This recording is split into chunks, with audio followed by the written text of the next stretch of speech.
बातम्या नाशिकमधल्या भोंदू अशोक खरातच्या विषयीची। कारण अशोक खरात याला 6व्या गुन्ह्यामध्ये 14 दिवसांची न्यायालयीन कोठडी सुनावण्यात आली आहे।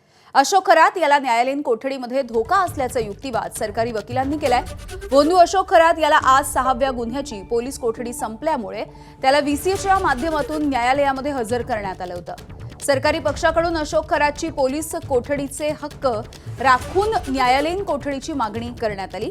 एसआयटी 7व्या गुन्ह्यामध्ये पुन्हा एकदा अशोक खरात याचा ताबा घेणार आहे आणि उद्या पुन्हा एकदा त्याला न्यायालयाच्या समोर हजर केलं जाईल।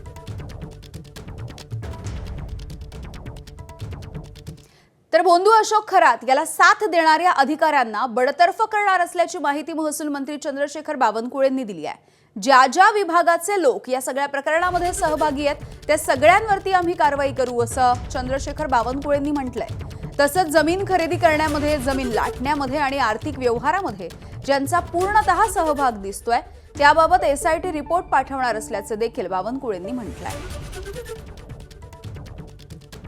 महसूलने हा विचार केला आहे की जे काही आमची एसआयटी आहे या सर्व प्रकरणाची, एसआयटी ज्या ज्या अधिकाऱ्याचे नाव आम्हाला पाठवत आहे त्याचा अंतिम रिपोर्ट येणार आहे। त्यात महसूलचे अधिकारीचे नाव येतीलच आमच्याकडे।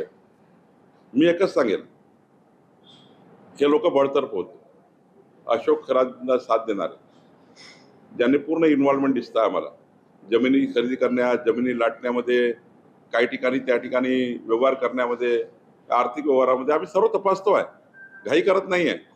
पण एसआयटीला आम्ही विनंती केलेली आहे की आमच्याही खात्याचं असेल तर आम्हालाही पाठवा।